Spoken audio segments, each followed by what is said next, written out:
ហើយប្រការទី4នោះបើមិនធ្វើដោយខ្លួនឯងហើយថែមទាំងមិនបបួលគេព្រះអង្គសម្ដែងថាកើតយាតណាណាទៅសំបីតែចុងអង្ករនឹងទឹកជ្រក់នឹងក៏រលឹកសឹងតែមិនចង់បានរោព្រឹកខ្វះល្ងាចរោល្ងាចខ្វះព្រឹកខ្ចីគេអត់បានអត់មានគេរាប់អានទៀត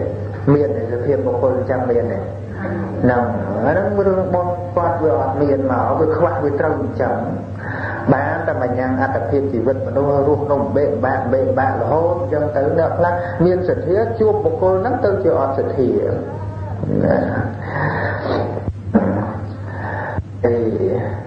បណ្ឌិតបរោះម្នាក់គាត់ស្ដាប់ចឹងគាត់ថាគាត់ត្រូវទៅយកសម្បត្តិទាំងពីរយកបកាទី3នោះសម្បត្តិទាំងពីរគឺសម្បត្តិមានអីលើខ្លួនឯងនិងអ្នកដទៃរាប់អានគឺធ្វើលើខ្លួនឯងនិងប្រមូលអ្នកដទៃចឹងគាត់ចូលទៅនិមន្តព្រះអង្គពេលព្រះអង្គចប់ពធហើយព្រះរាមារភាព្រះសម្មាសម្ពុទ្ធសួរថាអ្នកត្រូវការប្រសងប្រមាណហើយបណ្ឌិតបរោះនឹងសួរថាចុះភិក្ខុសង្ឃមានប្រមាណ 20000 អង្គមុតរបស់ប៉ុន្តែគាត់អត់មានទ្រព្យអីសម្រាប់ធ្វើម្នាក់ឯងនឹងគ្រប់ទេ 20000 អង្គយើងគិតមើលតើក៏ហោយ៉ាងណាច្រើនយ៉ាងម៉េចគាត់កាន់ជីដើរគាត់មុននឹងអត់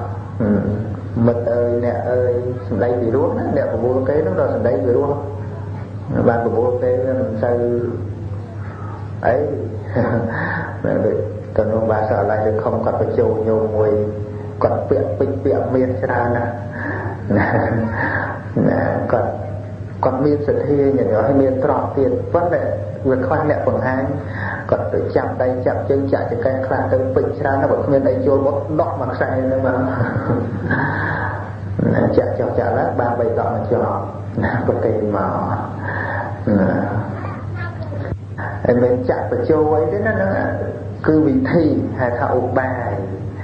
មើលទឹកចិត្តមនុស្សនឹងចូលចិត្តការរាប់អានការនិយាយពាក្យល្អណាគ្រប់គ្នាអញ្ចឹងបានយើងត្រូវរៀនពាក្យនិយាយពាក្យល្អទាំងអស់គ្នាអញ្ចឹងទៅពាក្យណាដែលរង្គិតយើងត្រូវតែលះបង់គឺព្រោះយើងខ្លួនឯងក៏យើងត្រូវការតែពាក្យល្អពាក្យណាដែលជាពាក្យបញ្ឈឺចិត្តតែនឹងគឺយើងត្រូវតែកុំនិយាយព្រោះនិយាយហើយវាអត់បានប្រយោជន៍ហើយវាបានបាបទៀតព្រោះវាមានអាកំណត់ថាបញ្ឈឺចិត្តហ្នឹងវាឈឺខ្លួនឯងមុនហ្នឹងហើយដល់តែបរិសុទ្ធនឹងដើរប្រមូលខ្លះទៅទទួល2អង្គ3អង្គខ្លះ5អង្គខ្លះ10អង្គខ្លះ20ខ្លះ30ខ្លះ50ខ្លះ100ខ្លះរហូតហ៊ាន500គឺមានទ្រព្យសម្បត្តិច្រើនណាចឹងទៅវាទទួលទៅជួបទូរគតបរោះម្នាក់ហ្នឹងដែលក្រក្រៃណាប្រាប់ថាខ្ញុំនិមន្តព្រះសង្ឃដើម្បីឆានឲ្យអ្នកទទួលវិខប្រមាណតែគាត់ថាខ្ញុំរោព្រឹកសម្រាប់តែហូបព្រឹករោល្ងាចសម្រាប់តែហូបល្ងាចពីអ្នកដីប្រពន្ធហ្នឹងធ្វើខ្ញុំបម្រើលោកសេដ្ឋីតើប្រយោជន៍អីដែលនិមន្តលោកមកឆានគាត់ឆ្លាតនិមន្តបរោះនឹងឆ្លាតថាដែលអ្នកក្រយ៉ាងហ្នឹងអ្នកដឹងថាម៉េចទេណាពួកគាត់ស្ដាប់ធូរហើយគាត់ថាអត់ដឹងទេអ្នកដែលក្រលំបាកមកពីមុនអ្នកអត់ធ្វើបុណ្យណាអ្នកមិនដឹងទេឬអញ្ចឹងខ្ញុំដឹងរឿងនឹងអញ្ចឹងមែនគាត់យល់ទៅជាតិវាល្អហើយឥឡូវបើអ្នកក្រអញ្ចឹងហើយអ្នកមិនធ្វើបុណ្យទៅទៀតតើអ្នកសង្ឃឹមអ្វីណាពាក្យហ្នឹងល្អណាស់ញោមយើងកាលយើងលើកពាក្យថាក្រយើងអត់ហ៊ានធ្វើទេវាខ្លាចអស់វាខ្លាចលំបាកដូចយើងអត់ស្រូវស៊ីហើយយើងមិនធ្វើស្រែទៀតនឹងសង្ឃឹមអីយល់ទេហ្នឹងណាអីយើងថាអត់ស្រូវខ្ញុំអត់ធ្វើស្រែទេវាខ្លាចអស់អាស្រូវពូជហ្នឹងពូជវានៅតិចមិនអញ្ចឹងហើយវាយកទៅសាបមិនអស់ហើយបើយើងមិនសាបទេខំស៊ីឲ្យអស់នោះវាសង្ឃឹមអីសង្ឃឹមអត់ហ្នឹងណាបានគាត់ថាអ្នកពីអ្នកប្តីប្រពន្ធកម្លាំងនៅមានគ្រាន់តែបង្កើន នៅការធ្វើការនៅឲ្យខ្លាំងបន្តិចហើយឲ្យបានថ្លៃឈ្នួលច្រើនបន្តិចទទួលវិខមួយអង្គមិនគួរទេឬគាត់សប្បាយចិត្តអញ្ចឹងខ្ញុំទទួលលោក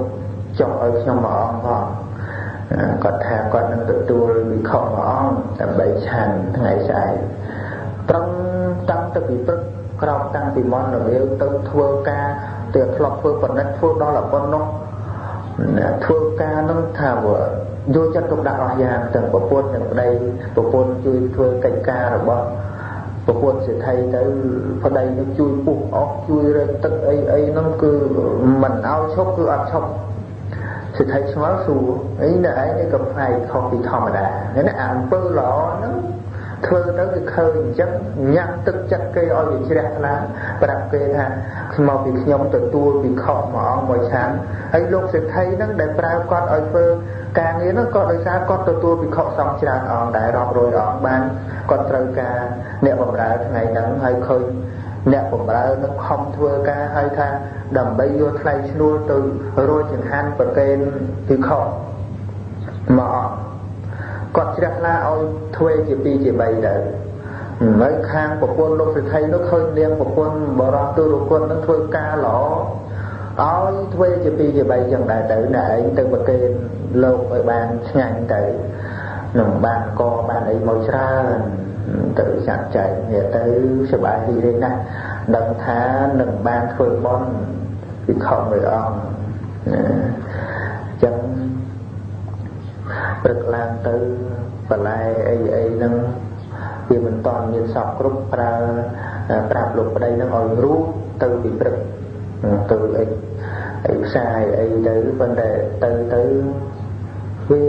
គេប្រមូលអស់ទៅណាគេមុនប្រសងច្រើនអញ្ចឹងត្រីសាច់អីហ្នឹងវាអត់មានអញ្ចឹងគិតថាមកវិញបាច់បន្លែបាច់អីមកវាឆាយជាមួយប្រេងអីហ្នឹងណាដើរតាមក្បែរមាត់ទន្លេមក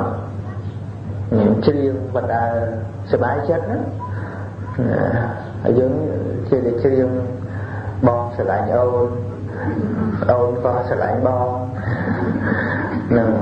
ប៉ុន្តែគាត់អត់ទេខ្ញុំសบายចិត្តណាស់បងកុសលខ្ញុំដល់ហើយរៀបជាពាក្យជ្រៀងល្អជ្រះថ្លានៅក្នុងហ្នឹងវាអត់មានដាច់សិល8ទេអានេះគិតទៅអត់មានសាក់ដាច់សិល5ទេណាសិល8វាដាច់ប៉ុន្តែគាត់ដាច់អីមិនតសាបងណាកុសលកើតទាំងកំពុងជ្រៀងនឹងអីវាសบายចិត្តណាចឹងអ្នកបងសម្ដែងទៅគេលឺឲ្យក៏សบายចិត្តស៊ូចឹងស៊ូណាស់ដឹងរឿងហើយតែឯងបានអីប្រកេនលោកខ្លាយនៅថានៅមករកបន្លែអញ្ចឹងមកជួយកិច្ចការយើងអាត្រីគេយកមកងាប់ស្រាប់ហ្នឹងឲ្យជួយដោតតំណោសម្រាប់លក់ទៅជួយលក់គេវាដាច់ទៀតថ្ងៃហ្នឹងចូលវានឹងអីមិនដាច់បើគេធ្វើបន់ច្រើនចឹងដល់ទៅលក់អស់គាត់ថាពេលដល់ហើយខ្ញុំគិតលាទៅហើយព្រោះជាតិដល់លោកពេលលោកឆាន់ហើយ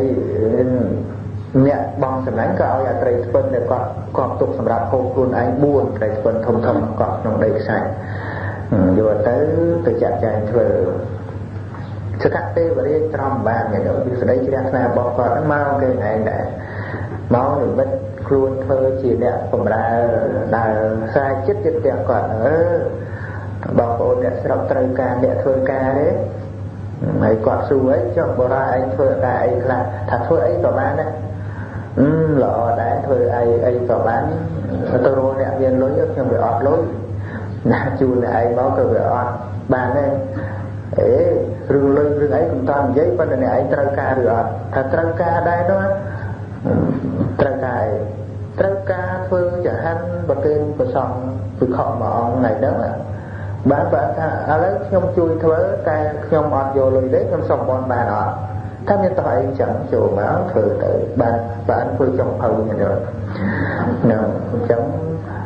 គាត់វឹងទៅហៅពិខុទៅនិមន្តពិខុទៅពឹងបណ្ឌិតបរោះហ្នឹងទៅដល់បណ្ឌិតបរោះវាតិចពេកតែមួយអង្គនោះអត់បានសរសេរជក់ទុំអានតែមួយអង្គវាអត់ភ្លេចណាអត់បានសេទុកចុះឡើង20000អង្គគេយកអស់ហើយលេបានគាត់ភ្ញាក់ទៅក្នុងគម្ពីរសម្ដែងថាដូចជា បណ្ឌិតបរោះអ្នកបបួលនឹងយកកំបិតមកកាត់ពោះវៀនពោះតាំងគាត់យំមកនេះដីអ្នកឯងទៅបបួលយើងខំជ្រះថ្លាយំមែនទេណាយំដូចកូនពេញបើអ្នកស្រុកឲ្យយើងវិញមិនប្រាប់ទៅបណ្ឌិតបរោះអ្នកបបួលគេខ្មាស់គេបន្តិចដែរបានវថាសម្លាញ់កុំធ្វើឲ្យខ្ញុំវិនិច្ឆ័យអីបើបងអ្នកមានអ្នកនឹងបានល្អកាន់តែខ្លាំងឡើងព្រោះព្រះសម្មាសម្ពុទ្ធមិនតន់ទទួលនិមន្តណាទេព្រះសម្មាសម្ពុទ្ធព្រឹកនឹងព្រះអង្គប្រមាណមើលបនិស្ស័យឃើញបរិសុទ្ធកំសត់នឹងចូលក្នុងញាណរបស់ព្រះអង្គពួកស្ដេចពួកមន្ត្រីពួកអាមាត្យទៅនិមន្តអត់ព្រមយ៉ាងព្រះអង្គអត់ចេញមកហើយបរិសុទ្ធគាត់នឹងគាត់ច្រើនទៅវត្តពេលថ្ងៃត្រង់អីគាត់ទៅហើយបានសល់ពីលោកពីអីគាត់ពិសាណាពីមុនមកតែថ្ងៃហ្នឹងគឺព្រឹកគាត់ទៅវារឿងព្រឹកបានពួកអ្នកមានអ្នកកុំសីមន្ត្រីអាមាត្យអីហ្នឹងថាហេចុះបរិសុទ្ធទូរគាត់អីហ្នឹងមកធ្វើអីថ្ងៃនេះគឺខកសងអត់មានឆាននៅវត្តទេអត់មានអាហារសេះសល់អីទេណាបានថាខ្ញុំមិនមកដើម្បីអាហារសេះសល់ទេថ្ងៃនេះខ្ញុំមកនិមន្តព្រះក្លាហានអញ្ចឹងណាហើយយើងឥឡូវមិនបាច់ដល់ព្រះមុំសពឹងនៅនេះនៅនោះណាណាពឹងចូលទៅមិនទៅណខ្លាចហើយនោះអត់ទេខលមកចកឆ្អែងខ្លួនដើរចូលទៅណាមកមុនព្រះមកដល់ចិត្តបកលនគាត់ព្រះសម្មាសម្ពុទ្ធបានធ្វើគាត់ហុចបាតឲ្យនោះគឺជាការសម្ដែងថាព្រះអង្គទទួលនិមន្តហើយបុរសនឹង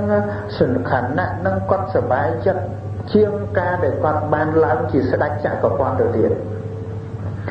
កាន់ដើរតាមព្រះសម្មាសម្ពុទ្ធពួកស្ដេចពួកអាមាត្យមើលមុខគ្នានេះនោះឯងមកនិមន្តតាំងព្រឹកព្រះអង្គអត់ទទួលអញ្ចឹងព្រះសម្មាសម្ពុទ្ធនិមន្តទៅមុខបរិសុទ្ធទូរគាត់និមន្តតាមក្រោយដើរតាមក្រោយពួកស្ដេចពួកមន្ត្រីដើរតាមក្រោយទៅវល់ថាណែបរិសុទ្ធដល់ចម្រើនណាហៅវាស្រាលពីទូរគាត់ណាព្រោះពីមុនវាកំសត់ដល់បានព្រះអង្គរាប់អានវាលែងកំសត់ហើយមែនទេមកសម្លាញ់អញ្ចឹងទៅណែឯងឲ្យបាតនឹងមកខ្ញុំមកខ្ញុំឲ្យប៉ុណ្ណេះខ្លះគេថាមួយសែនក៏ហាប់ប៉ុណ្ណាខ្លះទៅ2សែនឡើងទៅគាត់ថាអត់ទេ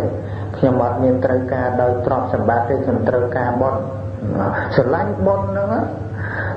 ត្រូវការតែនិមន្តព្រះសម្មាសម្ពុទ្ធទៅហើយស្ដេចអីហ្នឹងទៅតាមយ៉ាងហ្នឹងហើយគិតថាថ្ងៃហ្នឹងបើសិនជាបរិសុទ្ធទូរគាត់នេះមិនមានអីឆ្ងាញ់ប្រកេនព្រះអង្គទេគ្រប់គ្រាន់អីនឹងសុំយកបាតមុនព្រះអង្គទៅវិញទៅរាជវាំងទៅតាមមើលហើយផ្ទះគាត់ហ្នឹងទៅដល់វាទៀងណាធម្មតាដល់អោនគាត់ខ្លួនឯងនឹងដើរជិញអោនចូលអោនដល់លើព្រះសម្មាសម្ពុទ្ធចូលទៅអាខាងលើវារីកទៅលើទៅអាខាងក្រោមវាផតចុះក្រោមទៅព្រះអង្គអត់មានអោនទេអត់មានទៅទេណាហើយអីវាយបានក្នុងផ្ទះហ្នឹងវាអត់មានជ្រុះនរកណាអីនៅធម្មតាស្ដេចនោះផ្លិតចូលទៅដល់ចុងភៅនោះសុំពិនិត្យសុំត្រួតពិនិត្យណាតើវារសជាតិយ៉ាងម៉េចបានព្រះអង្គទទួលមកហើយបើកមើលទៅព្រះអិនពេញគុំលាព្រះសម្មាសម្ពុទ្ធហើយប្រាប់ថាខ្ញុំព្រះអង្គមកនេះដើម្បីចេះឥឡូវអត់ហ៊ានទៅវិញទៅព្រះអង្គទ្រង់ឆាន់ហើយជាកទេវរាជដែលធ្វើចុងភៅនឹងឲ្យបរិសុទ្ធជូនព្រះសម្មាសម្ពុទ្ធទៅវិញណាពេលដែលបរិសុទ្ធនឹងនិមន្តព្រះអង្គត្រឡប់ទៅវត្តវិញសកទេវរាជក៏សម្លឹងទៅឲ្យដល់អាកាសនិមិត្តភ្លៀងជារតនៈ7ប្រការធ្លាក់ចុះមកពេញតែផ្ទះភ្លៀងគេគ្រប់គ្នា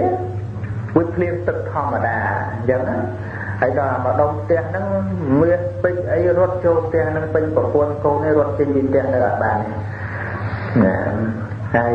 ប្តីត្រឡប់មកវិញភ្លៀងប្រពន្ធនៅឈួរហាលភ្លៀងដីសួរទៅមិននាងមិនចូលទៅផ្ទះចុះបងឯងមើលទេក្នុងផ្ទះហ្នឹងចូលមកយើងកើតយើងមានតែមាសពេញមកផ្ទះទេណាហ្នឹងហើយវាមិនមែនតែពេញផ្ទះគ្រប់អីចិត្តអស់ណា mà nên có thang chẳng trọt sầm bát tràn chẳngប្រើខ្លួនឯងក៏មិនកើតចឹងទៅទូបរិជាដឹងតំណឹងចង់ថាបុណ្យរបស់អ្នកឯងធ្វើនេះអស្ចារ្យណាស់ណោះធ្វើភ្លាមបានភ្លាមពិតជាបុណ្យដ៏ល្អដែលបានធ្វើជាមួយនឹងអគ្គបុគ្គលគឺព្រះសម្មាសម្ពុទ្ធហ្នឹងហើយអ្នកឯងមកត្រូវការអីថាអត់មានត្រូវការអីបញ្ជូនទៅទៅដឹកមកដាក់វាអត់ទៅហ្នឹងចឹងបរិជាឲ្យទៅច្រើនរយ500អត់ទេដឹកមកគោមុខលៀនបរិជាវាំងនោះកម្ពស់ចុងថ្នោតចុងថ្នោតលេងខ្ពស់ប៉ុណ្ណឹងហើយធំដូចកូនក្នុងមួយចឹងបរិជាទូងស្គរជ័យហៅអ្នកនគរអ្នកមានមកអស់សួរថាអ្នកទាំងអស់គ្នានឹងមានតាណាមានទ្រព្យប្រហែលទុគុណបរិសនេះទេថាអត់ទេអត់មានពីណាមានប៉ុណ្ណឹងទេអញ្ចឹងយើងក៏បីធ្វើយ៉ាងម៉េចចំពោះបរិសនេះប្រជាជនថាក៏បីតាំងគាត់ជាមហាសេដ្ឋីធំនៅក្នុងនគរបានឆាត់ពីបរិជាធ្វើសេដ្ឋីហើយពេលបរិជាប្រទានដីសម្រាប់ធ្វើផ្ទះជីទៅកំណត់ធំឡើងគ្រប់ទីកន្លែងកំណត់នឹងកំណត់ទ្រព្យជាកឡក្អមអីមកសិតតែពេញហើយអ្នកណាចង់កាន់យកជារបស់ខ្លួនខ្លាចទៅជាដីអស់ណាដល់កាន់ជារបស់គាត់ថាយកឲ្យគាត់បានណាវត្ថុដែលវាកើតដោយបនគាត់ឆ្លងផ្ទះរបស់គាត់ធ្វើឲ្យគាត់ធ្វើបន7យប់7ថ្ងៃណានិមន្តវិខសំច្រើនមានព្រះសម្មាសម្ពុទ្ធជាប្រធានធ្វើបនរហូតឃើញដែរដល់វាកើតព្រោះបនមានរឿងអីដែលត្រូវស្ដាយមិនធ្វើណោះ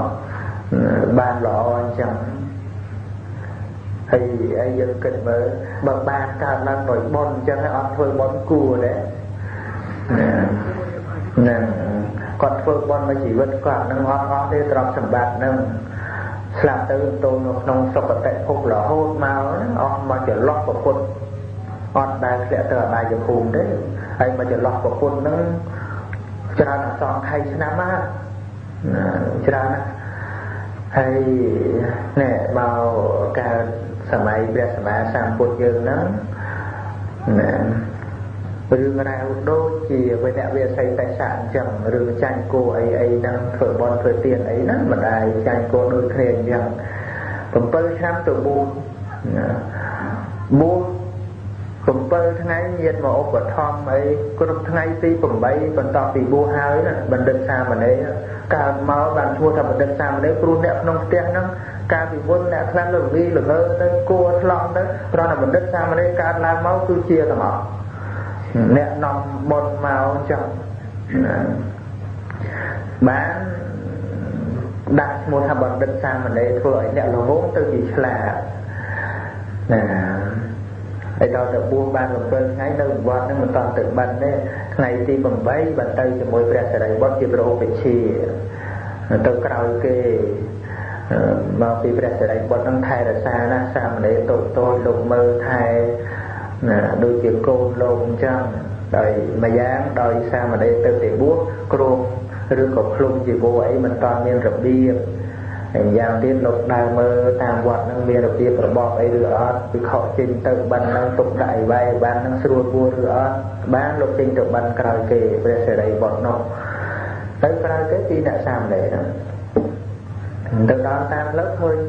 សាមណេរតូច7ឆ្នាំហ្នឹងថ្ងៃទី8ឃើញគេធ្វើបលាយទឹកហើយសួរលោកម្ចាស់អាហ្នឹងគេធ្វើអីអាហ្នឹងគេធ្វើបលាយទឹកណាសាមណេរហើយចុះគេធ្វើអីគេធ្វើដើម្បីយកទឹកទៅដាក់ស្រែអញ្ចឹងគេធ្វើហ្នឹងគេអាចបង្ហូរទឹកទៅតាមតែចិត្តគេចង់អញ្ចឹងឯលោកម្ចាស់អញ្ចឹងហើយគេចង់យកទៅដែរក៏បានដែរទឹកហ្នឹងពេលចុះទឹកហ្នឹងមានចិត្តឯទឹកហ្នឹងថាអត់ទេទឹកហ្នឹងអត់មានចិត្តទេគិតក្នុងចិត្តទឹកមិនមានចិត្តសោះហើយគេអាចយកទៅណាតាមចិត្តបានចុះមនុស្សយើងដែលមានរូបកាយហើយមានចិត្តមិនក៏មិនអប់រំចិត្តដើម្បីឲ្យមានគុណធម៌ក្នុងខ្លួនចម្រើនសមណធម៌ដែលគិតចឹងណា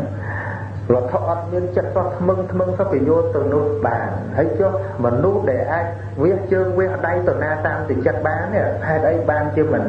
មិនអប់រំចិត្តមិនប្រព្រឹត្តសមណធម៌ឧបនិស្ស័យបុណ្យហ្នឹងអីណាប្រាប់លោកបើមិនមានបុណ្យមកឲ្យធ្វើទុកក្នុងចិត្តល្អអញ្ចឹងដើរទៅមុខទៀតឃើញគេធ្វើព្រួយណាក៏ធ្វើកូនសវាយកឈើមកបាត់ទៅតូចស្រួយតែស្រួយទេអីលោកចាហ្នឹងគេធ្វើអីគេធ្វើកូនសសាមណេរហើយកូនសហ្នឹងគេធ្វើទៅបានត្រង់ល្អអញ្ចឹងណោះហើយចុះអានឹងមានចិត្តដែរកូនសនឹងមានចិត្តដែរថាអត់ទេគិតទៀតឈើមូលមិនល្អវាគេធ្វើទៅជាកូនសត្រង់អញ្ចឹងបានអត់ចិត្តផងហើយជុំមនុស្សដែលមានចិត្តហ្នឹងមិនក៏មិនលើកចិត្តដោយឡើងកម្មដ្ឋានហើយប្រព្រឹត្តសមណធម៌ដើម្បីឲ្យចិត្តហ្នឹងសុខស្ងប់ដើម្បីឲ្យចិត្តហ្នឹងមានសេចក្តីសុខទៅមិនក៏វិចិត្រល្វើល្វីអញ្ចឹងចេះគិតចឹងដើរទៅមុខទៅទៀតឃើញទីចាំងឈើហ្នឹងធ្វើកង់រទេះធ្វើអីអញ្ចឹងសួរលោកចាហ្នឹងគេធ្វើអីនេះស្អីគេហ្នឹងអូអាហ្នឹងជាចាំងគេចាំងឈើហើយចុះគេចាំងធ្វើអីគេចាំងធ្វើកង់ធ្វើអីអញ្ចឹងទៅលើទៅស្អាតអីចុះអាកង់ហ្នឹងមានចិត្តទេលោកចាអត់ទេអត់ចិត្តគេអាចធ្វើបានស្អាតអញ្ចឹងណាអញ្ចឹងហើយសាមណេរគិតទៀតគិតហើយដូចមុនអញ្ចឹងអត់ដើរទៅទៀតទេ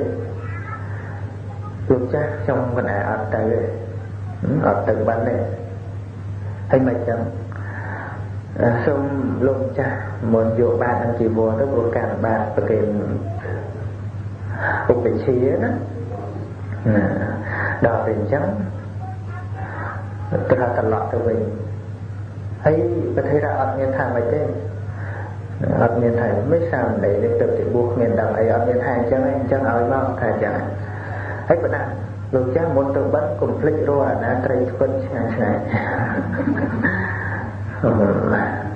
ហើយប្រធានថាខ្ញុំកណាទៅរកឯណាបានអញ្ចឹងហើយលោកប្រាប់ថា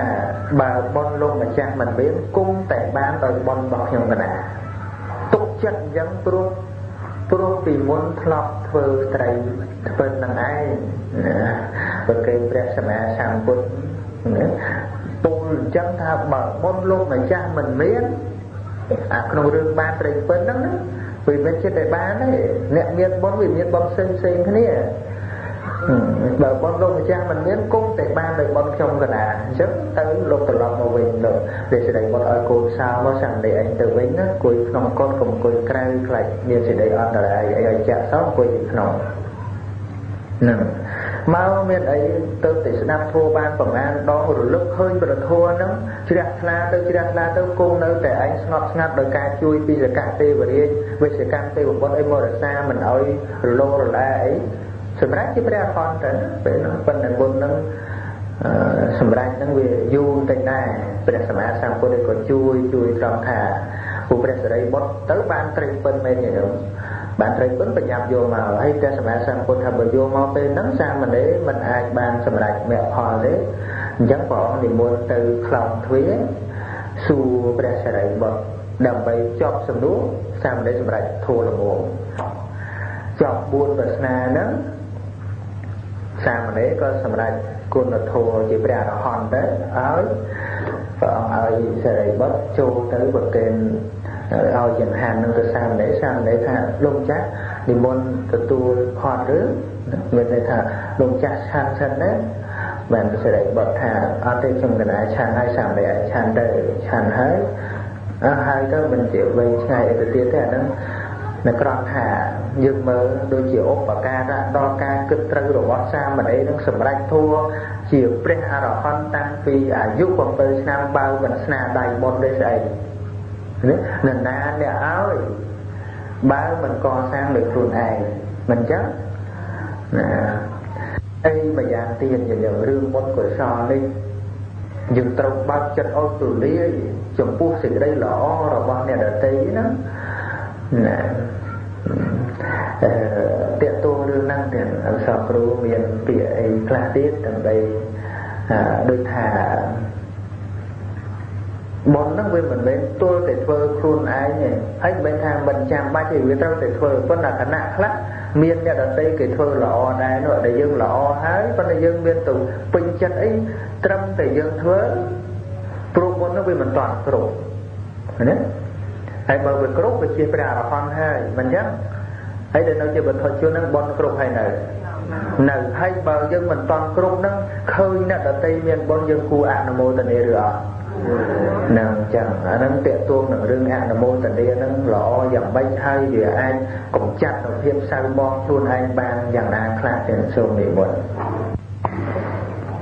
គុណសាធុសំណួររបស់លោកចាស់គ្រូក្នុងនេះសេចក្តីនេះដូចពីញ៉ែមិញនឹងខ្ញុំ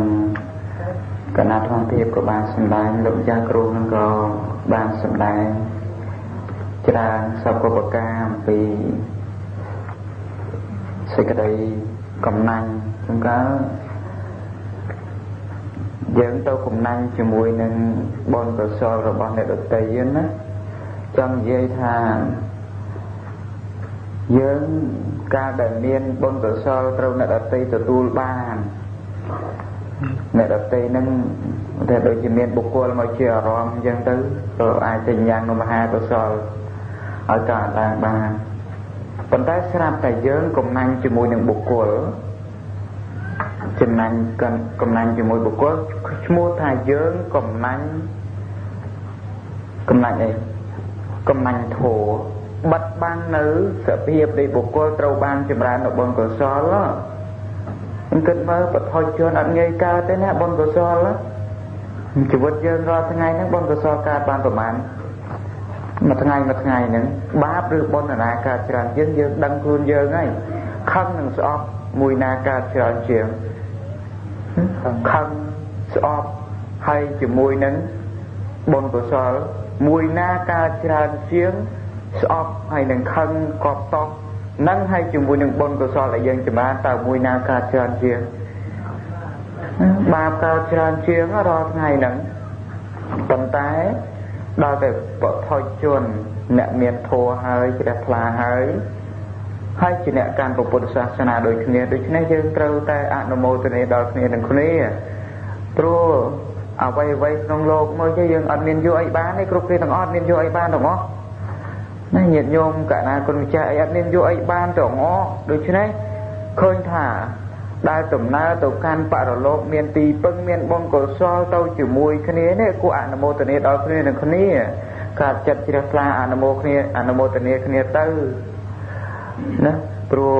ដំណើរទៅកាន់បរលោកនឹងវាមានបុណ្យកុសលទៅដូចគ្នាអត់មានយកការស្អប់អត់មានយកការស្រឡាញ់អត់មានយកការកប់តោះអីទៅជាមួយបរលោកនឹងហើយនាំឲ្យយើងបានសុខទេយើងមើលចុះស្អប់នាំឲ្យធ្លាក់នរកស្រឡាញ់កំណាញ់អីហ្នឹងយើងមើលហើយយើងខំកំណាញ់ណាស់តើកំណាញ់ហ្នឹងវាបានអីមកយើងវិញយើងគិតមើលអត់មានបានអីមកយើងវិញទេកំណាញ់ហ្នឹងបានតែទុកបានធ្លាក់នរកអាវាសមច្ឆរិយៈក្តីធម្មមច្ឆរិយៈក្តីដូចយើងឧទាហរណ៍ទៅណាខ្ញុំកណាអាត្មាទៅក្រំតែលើកឧទាហរណ៍មួយចង់ឲ្យញាតិញោមកណាគុំចាំងពិចារណាត្រង់ថាតែយើងសិក្សាពធកន្លែងណាមួយចេះដឹងអញ្ចឹងល្អអញ្ចឹងលាក់ទុកតែខ្លួនឯងអត់បានបើកបង្ហាញឲ្យគេចេះដឹងជាមួយយើងពេលហ្នឹងយើងកំណាញ់ធัวឯណាកំណាញ់ធัวនៅក្នុងគម្ពីរទីឃនិកាយអត្តកថាហ្នឹងសម្ដែងថាបុគ្គលណាដែលកំណាញ់ធัวបុគ្គលនោះធ្លាក់នរកដោយសារកំណាញ់ធัวធ្ងន់អញ្ចឹងហើយយើងមើលសភាពនៃការកំណាញ់ហ្នឹងរកួនចិត្តសន្តានយើងបណ្ណាទៅណាហើយជិះបើយើងកំណាញ់បុគ្គលវិញជួនកាលបុគ្គលនឹងអាចថាបុគ្គលជាទីសប្បាយញ៉ាំងនៅមហាកុសលឲ្យអ្នកដទៃកើតឡើងបាននោះស្រាប់តែយើងហួងហែងយើងបាត់បុណ្យកុសលគេបាត់បុណ្យកុសលគេឲ្យគេចម្រើនបុណ្យកុសលយើងត្រូវយើងម្នាក់ឯងហ្នឹងទៅបាត់បុណ្យកុសលគេក៏អស់បុណ្យកុសលយើងក៏លំបាក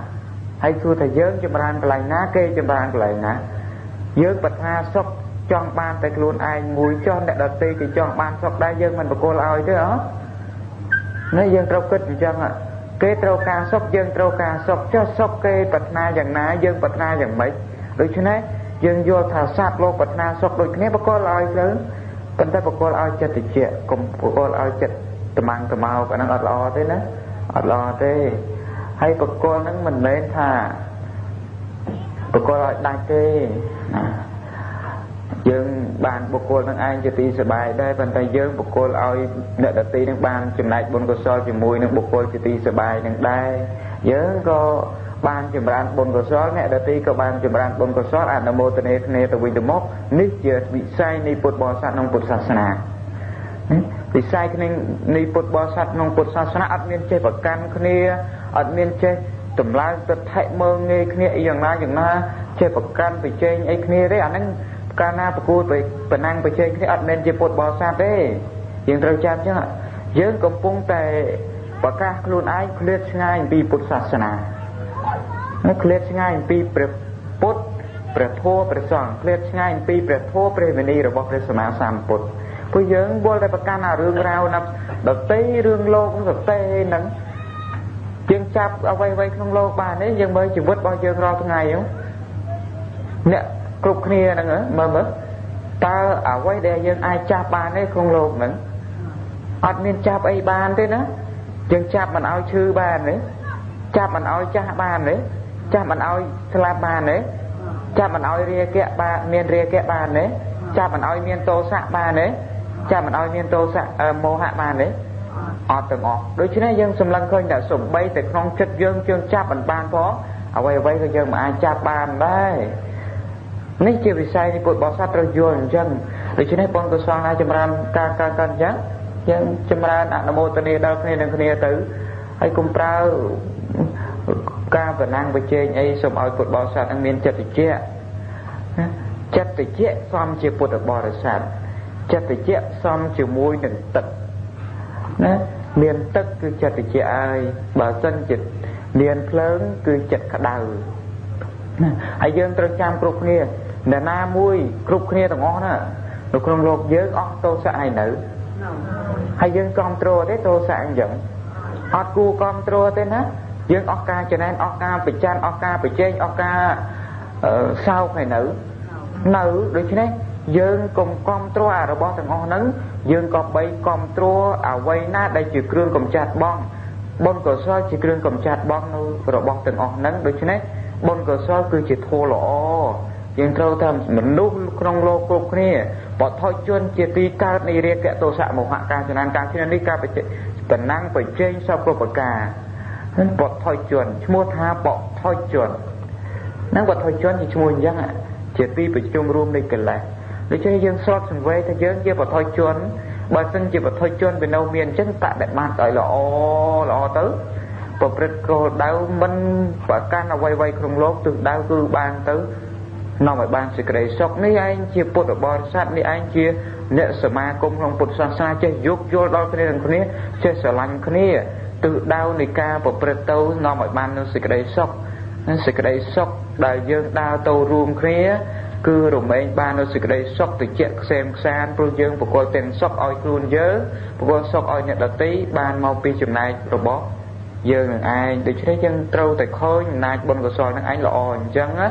អំណាចរបស់ការអនុមោទនាគ្នានឹងល្អអញ្ចឹងណាធ្វើឲ្យពុទ្ធបរិស័ទនឹងមានការសាមគ្គីគ្នាពុទ្ធសាសនារីកចម្រើនពុទ្ធសាសនាគង់នៅពុទ្ធសាសនាផ្សព្វផ្សាយទៅដោយសារពុទ្ធបរិស័ទចេះយល់អព្យាស្រ័យដល់គ្នានឹងគ្នាចេះលើកតម្កើងពុទ្ធសាសនារួមដៃគ្នាទាំងអស់គ្នានឹងឯងប្រព្រឹត្តទៅដើម្បីការចម្រើននៅពុទ្ធសាសនាក៏ណាខ្ញុំកណាសូមចូលរួមបកស្រាយប៉ុណ្ណឹងខ្វះខាតនៃសេចក្តីយ៉ាងណាសូមលោកចាស់គ្រូជួយបន្ថែមសូមអនុមោទនាក៏ណាក្តៅមិនណាមិនក្តៅតែមិនក្តៅចិត្តក្តៅតែរូបរាងកាយប៉ុន្តែសម្បីបានសុខសប្បាយផ្លូវចិត្តណាទាំងអស់គ្នាស្ដាប់ព្រះធម៌ក៏ដោយការជ្រះថ្លាដោយអវិសោគ្រូលោកសម្ដែងថាកុំត្រូវខឹងក្រោធមិនថាញាតិញោមនឹងចិត្តខឹងក្រោធអីទេនេះជាពាក្យដាស់តឿនស្មារតី យើងខំខឹងបានការអីមាននរណាអ្នកខំអ្នកអាខឹងនឹងនោះតែមិនបានអប់រំចិត្តណាវាអត់ទុកបានទេណានឹងគឺដល់តែខំព្យាយាមអប់រំហើយដើម្បីកម្ចាត់បងនៅទោសៈគឺត្រូវតែរៀនសិក្សាពីមេត្តានិមិត្តឬក៏ចម្រើននៅមេត្តាភាវនារៀនឲ្យឃើញកម្មរបស់សត្វលោក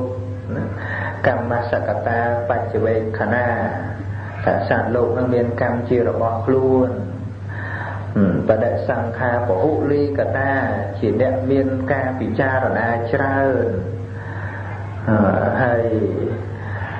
ពហុសតតាជាអ្នកស្ដាប់នៅអវាទល្អច្រើនសប្បាយកថាមានវិចារពូលនឹងជាទីសប្បាយសរសើរគុណសិលគុណសេចក្តីល្អសមាធិបញ្ញាគឺជាធម៌កម្ចាត់បងនៅសេចក្តីក្រោធដើម្បីកម្ចាត់បងរាគៈជាប់ជាពាក់ត្រូវតែរៀនយកអសុបកម្មដ្ឋានអាការៈ32ប្រការអញ្ចឹងទៅវានឹងជួយឲ្យមានសតិស្មារតីយើងមិនអាចដើម្បីទៅកម្ចាត់បងនៅអកុសលធម៌នៅក្នុងចិត្តសន្តានដោយមិនអាស្រ័យការសិក្សាស្ដាប់ដឹងទេយើងថាខំមកខ្ញុំនឹងខំអត់អានឹងវាយើងលើយើងខំនឹងអត់បានតែរឿងល្មមអត់ដែរទេតែអត់លេងបានវាផ្ទុះរឿងផ្ទុះហ្នឹងវាខ្លាំងណាស់សូវឲ្យវាចេញធម្មតាទៅវិញអាហ្នឹងវាដូចក្រាត់ហើយលើតែផ្ទុះហើយលើបន្ទុះភីងទៅមកអាហ្នឹងឯងដែលយើងមិនបានបន្ថយវាទៅតាមលក្ខណៈបញ្ញាទៅតាមលក្ខណៈបញ្ញាហ្នឹងរឿងវាកើតឡើងវាជាធម្មតាបញ្ញាហ្នឹងកាត់ក្តីផ្ទាន់តែសតិហ្នឹងលវាបញ្ញាយល់ហេតុផលទៅបដោយដូចជាយើងជាទួងអញ្ចឹងអត់មានទៅប្រឆាំងនឹងខ្យល់អីយ៉ាងណាទេខ្យល់បក់តាណាទួងរេទៅនឹងហើយបញ្ចេញរាងស្អាតយ៉ាងណាសភាពនៃបញ្ញាចម្រើនឡើងនឹងទទួលបានគ្រប់ករណីហើយនឹងប្រើប្រាស់នៅអ្វីឲ្យទៅជាប្រយោជន៍អត់មានទៅអីជាមួយនឹងអារម្មណ៍ជារបស់ខាងក្រៅទេកាលណាយើងបដិសេធអារម្មណ៍ក៏ហាក់បីដូចជាបដិសេធផ្លូវទៅកាន់ស្ថានសួគ៌បដិសេធផ្លូវទៅកាន់ព្រះនិព្វានអ្វីដែលកើតឡើងចំពោះជីវិតយើងណាយើងនឹងចាំពាក្យនឹងឲ្យច្បាស់ថាប្រសិនបើយើងបដិសេធនឹងរូបអីក៏ដោយអាក្រក់ក៏ដោយល្អក៏ដោយនិយាយថាទេអានឹងមិនគួរទេគឺខណៈហ្នឹងគឺយើងអត់យល់សច្ចធម៌ហើយមិនបានយល់សច្ចធម៌ថាវាត្រូវតែកើតតើយើងបានឃើញការពិតទេសច្ចតរង្សាហុហើយសច្ចៈនឹងមានសច្ចៈហវេសាធុតរង្រក្សានឹងសច្ចៈនឹងមានរូបដ៏ប្រណិតក្រៃលែងគឺថាវាពិតហើយរូបសម្លេងក្លិនរូបហត្ថពៈដែលបានមកប៉ះពាល់ត្រូវជីវិតនេះគឺពិតទាំងអស់ដែលអត់មានយើងថាច្រានចោលទៅរបស់នេះយករបស់នោះវិញអាយុហ្នឹងខណៈហ្នឹងវាអត់បញ្ញាដែលយើងបដិសេធហ្នឹងបដិសេធដោយតោមណោហើយដល់តែត្រូវអារបស់នោះវាត្រូវការដោយរាគៈវាមានបញ្ញាឯណាទៅកំណត់ដឹងដល់ពេលហ្នឹងហើយបើយើងមិនទៅតាមអំណាចការបដិខៈមិនទៅតាមអំណាចការប្រមូលមកដោយតណ្ហាអានឹងយើងប្រើបញ្ញាយើងបណ្ដោយនៅអាសភាពធម្មជាតិហ្នឹងជាធម្មតាទៅជាមនុស្សមានសេរីភាពពីក្នុងមកញ៉ឹងពីក្នុងមកហើយវាគ្មានសេចក្តីសុខអីខ្លាំងក្លាជាងការដែលមានសេចក្តីសុខស្ងប់ចេញពីក្នុងមកទល់នឹងសភាវៈរាល់ថ្ងៃហ្នឹងក្នុងជីវិតហ្នឹងមិនចាំបាច់ទៅបត់ជើងពេនភ្នែនឯណាដើម្បីឲ្យវាស្ងប់មួយខណៈហើយមកវិញនៅតែជាមុខជាបល់នោះទេព្រោះរឿងដែលវាកើតឡើងនឹងវារាល់ថ្ងៃរាល់ពេលគ្រប់ការឃើញការឮទាំងអស់ហើយដល់យើងឈប់ខឹងហើយបានយើងទៅអង្គុយឈប់ខឹងហើយបានយើងទៅវិណាណីឲ្យស្ងប់ហើយស្ងប់ពេលហ្នឹងមកវិញអដែលនោះណាពេលហ្នឹងខណៈកំពុងខឹងហ្នឹង ក្នុងមហាសតិប្បដ្ឋានសូត្របិដកលេខ17ព្រះអង្គសម្ដែងឲ្យតោសង្វាចិត្តតាំងតោសង្ឃចិត្តតន្តបជានិតអសតោសង្វាចិត្តតាំងសតោសង្ឃចិត្តតន្តបជានិតចិត្តកំពុងប្រកបដោយតោសៈក៏ត្រូវដឹងថាចិត្តប្រកបដោយតោសៈហើយត្រូវតែរង្គៀសពេលហ្នឹងឃើញពេលហ្នឹងដូចជាចោលកំពុងលួចគឺត្រូវតែឃើញចោលហើយចាប់ចោលពេលហ្នឹងឥឡូវថាចោលលួចថាលួចសិនទៅអញឲ្យលួចអស់ចិត្តចាំបន្តិចទៀតចាំអញតាមរកប៉ូលីសវាមិនអញ្ចឹងអាសភាពដែលថាយើងខឹងអីសិនទៅចង់ជេរសិនទៅចង់ស្រឡាញ់វង្វេងសិនទៅចាំដល់ពេលបានអញទៅអង្គុយ10នាទីទៅស្ងប់ហើយណាអាហ្នឹងដូចថាចោលអីលួចអីសិនទៅចាំចោលអញលួចទៅរត់ទីពួនឲ្យស្រួលហើយចាំខ្ញុំទៅរកប៉ូលីសហើយយ៉ាងម៉េចអានោះចាប់ចោលបានទេនឹងចឹងយើងកុំយកអាកម្មវិធីហ្នឹងថាជាគ្រឿងល្អគឺថាប្រធោដែលព្រះអង្គទ្រង់ប្រកាសសម្ដែងនឹងល្អណាស់ហើយឲ្យឃើញទៅតាមសភាវៈដែលពិតហ្នឹងតែកំពុងលើវិតរិយទាំងវិតតោសង្វាចិត្តតាំងវិតតោសង្ឃចិត្តតន្តបជានិតចិត្តដែលប្រសិជ្ជៈតោសៈក៏ដឹងច្បាស់ថាចិត្តប្រសិជ្ជៈតោសៈចិត្តឃើញហ្នឹងចក្ខុវិញ្ញាណហ្នឹងជាចិត្តប្រសិជ្ជៈតោសៈហើយយើងចាំទៅបិទភ្នែកបានឃើញមិនបើបិទភ្នែកវាឡើងឃើញបានហើយបានអីទៅឃើញថាចក្ខុវិញ្ញាណហ្នឹងជាវិតតោសៈចិត្តហ្នឹងរឿងធម៌ហ្នឹងគឺមានក្នុងជីវិតអញ្ចឹងណាហើយឲ្យពុទ្ធបរិស័ទនឹង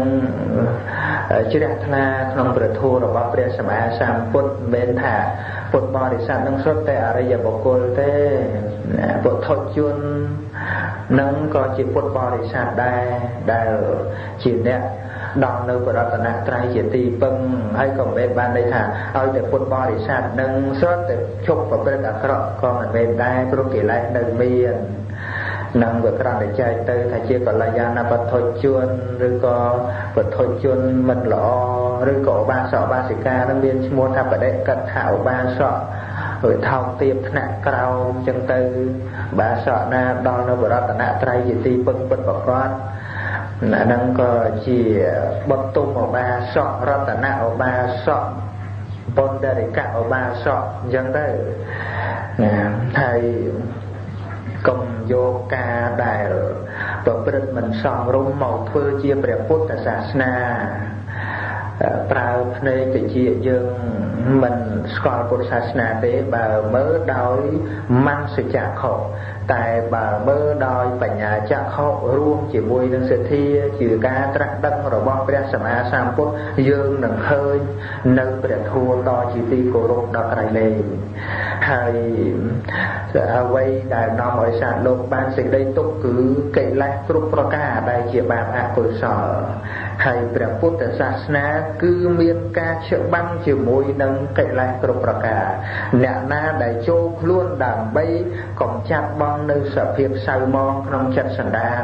អ្នកនោះឯងគឺបានចូលបាក់ជាមួយនឹងព្រះសម្មាសម្ពុទ្ធចូលមកកាន់ទង់របស់ព្រះសម្មាសម្ពុទ្ធហើយព្រះសម្មាសម្ពុទ្ធនៅខាងសត្វលោកជានិច្ចមិនមែនជាការកាន់បពុះអីទេគឺថាដោយសត្វលោកនឹង